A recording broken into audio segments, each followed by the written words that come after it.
Because getting burned to death, you've never really died until you got burned to death. That's the way to go. I mean, it's insane philosophy. I think you're pointing out something really significant here, Gary, because I was just thinking about this earlier tonight when I was out walking the dogs, was that religions come up, they start with usually a pretty reasonable idea. Buddhism says life is suffering. Christianity and Judaism says life is corrupt for this or that reason. But then instead of coming to the logical conclusion, which, by the way, they come really close to the book of Ecclesiastes in the Bible, because that book is totally saying life is fucked and then you die. The luckiest person is the person who was never born. And Ecclesiastes actually says this. But beyond that kind of stuff, they basically come up with this really clear idea. Yeah, life sucks. That's the premise. But then instead of following the logical course of thinking from that, they don't like that conclusion, and so they say, so this is how we're going to get around this conclusion. We're going to make up a bunch of shit to where somehow this obvious conclusion about life sucking is negated. Yeah, well, look, the Buddhist thing, the guy's making rationalizations. Okay, yeah, I would agree that they're literally not saying that life is just suffering. But the point is, as you're pointing out here, is that it's want. Okay, so again, we're back to almost a Dickens perspective, where it's ignorance and want are the two evils in the human psychology. Okay, it's stupidity and want. These are the dangerous weapons. These are the negative forces. This is the dark energy, whatever you want to call it. But the point is, though, is that every single life is going to have to go through that same stupid trial. So why bother doing that? Why force something to be born in want? You're not going to have you're not going to give birth to a baby that doesn't want. You're not going to have an ego as a child that isn't going to be wanty and needy.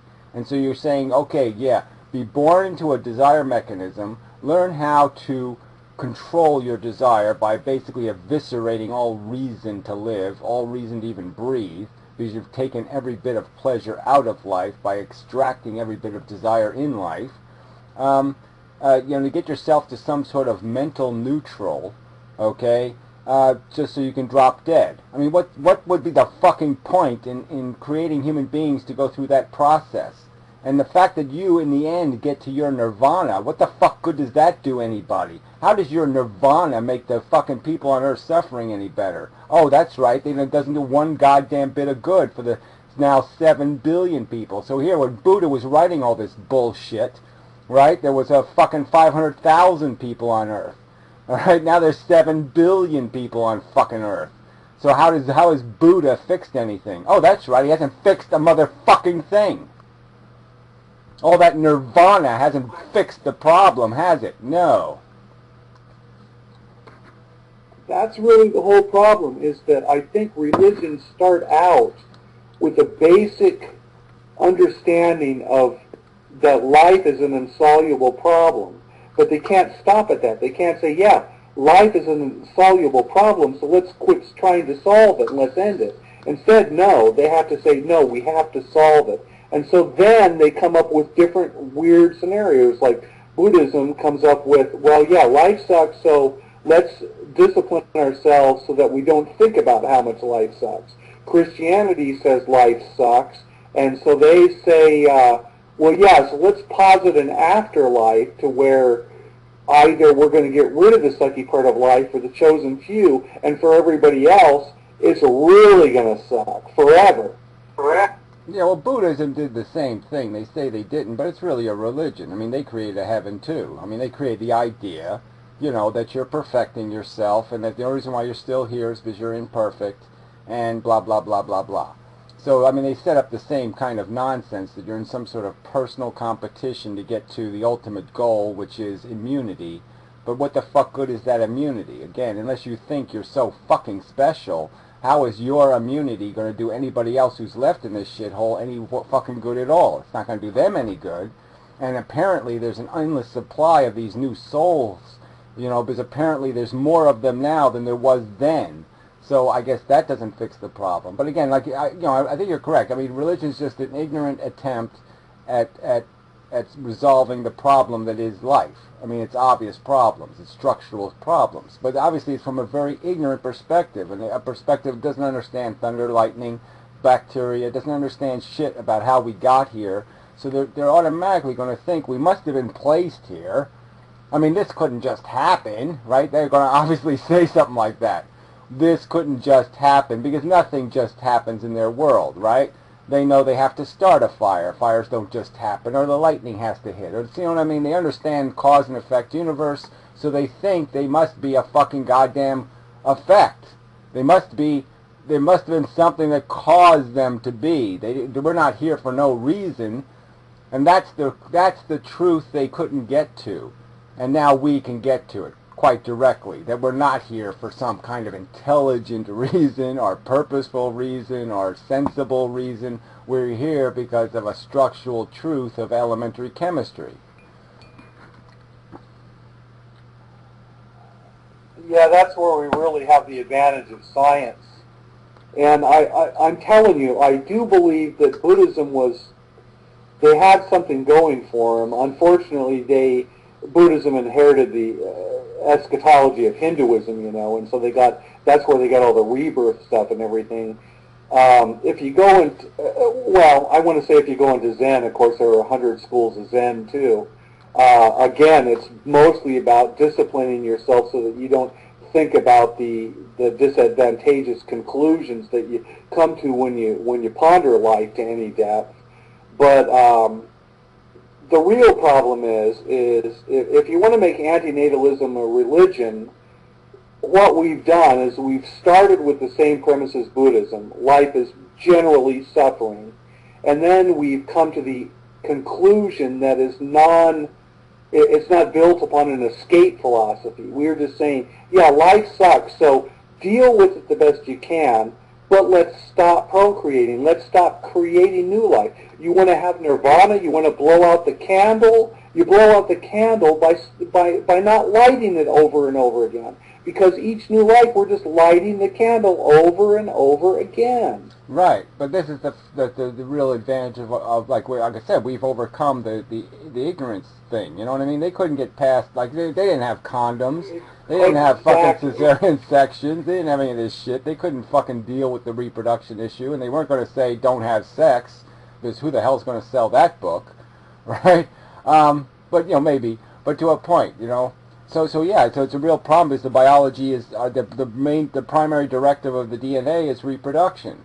So that's a primary directive built into us, and so yeah, that's really hard to break 1,000 years ago or even 500 years ago. But obviously now it's easy to break. It's easy to break the connection between our passion and procreation. Okay, the two aren't connected anymore. The biological mechanism can fully function without the end result of procreation. So we can separate ourselves. Great fucking point, right there. Very easily from that connection that they had to deal with. They had to deal with a world they couldn't control. We can control it, and we know it. I mean, me and you know it anyway.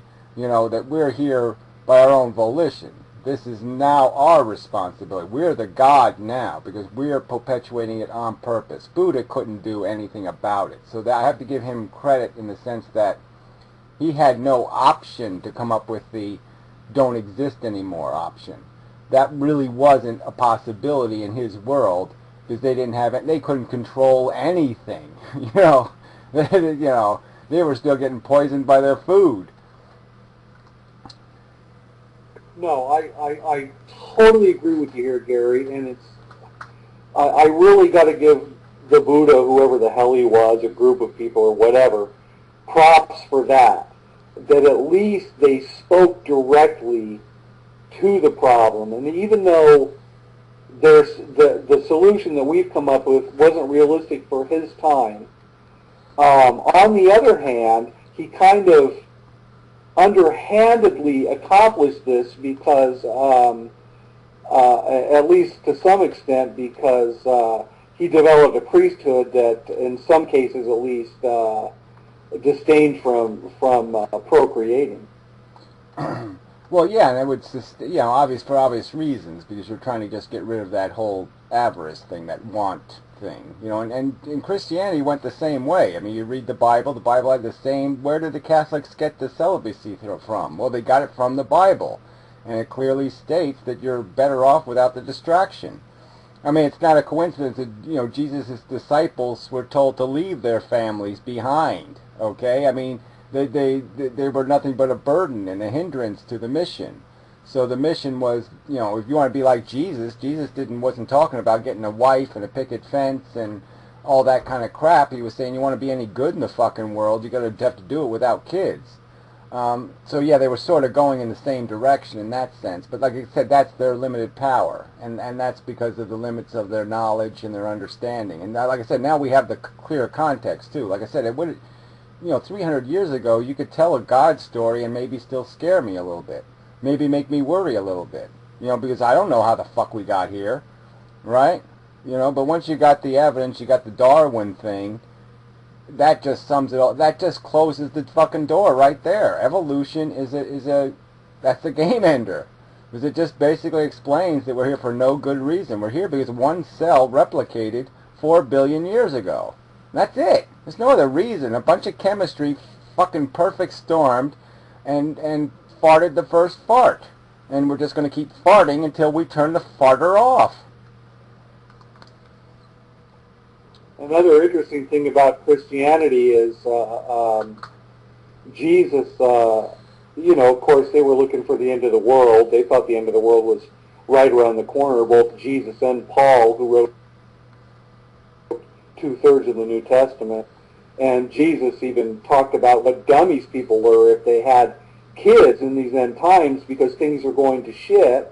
And Paul, the same thing, he told his disciples that I wish you guys were all like me and didn't have kids, but of course, you know, you're all a bunch of horn dogs and you don't have any fucking common sense. Of course, he put that in more acceptable religious terms, but he basically was both Jesus and Paul were saying that because the world is going to shit, you're a lot smarter and a lot better off if you don't have kids. And the problem is for each individual life, the world is always going to shit. It doesn't matter when the world ends in the whole, because for each individual person, the world is going to shit right now.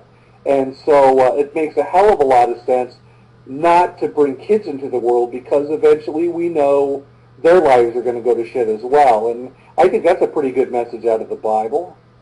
Yeah, like I say, it does. There are parts of it that get it, but obviously Christians are never going to read the Bible. So, you know, as a Christian reading the Bible, that'll never happen. So yeah, they're never going to get the benefit of any of that little bits of knowledge that are in that stupid book.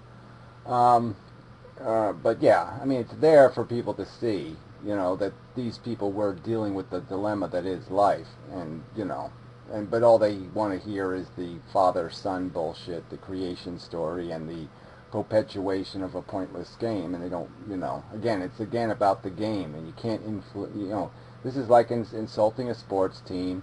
You know, they're on the human side, they're going to defend the humans. It doesn't matter whether they're all rapists and pillagers and bastards and motherfuckers. It's, nah, they're the home team, and we're going to defend the fuckers.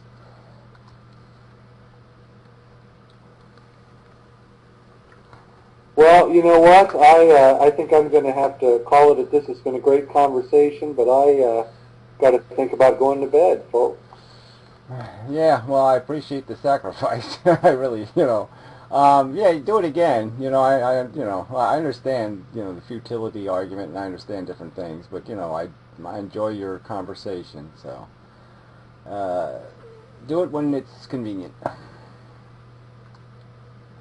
The one nice thing about being here is I'm at my daughter's, and she has better broadband capacity than me. It's been a lot smoother, but yeah, I'll try to get by now and again. I got kind of a depressive personality, and so at times I just throw up my hands and say, what the fuck, you know, but, you know, really, this is the only important thing that I do in my life is talk about these kinds of things, because I may just be a little guy out there, just like all of us, but I think that this shit needs to be said, and what's cool about the internet is now it's all archived.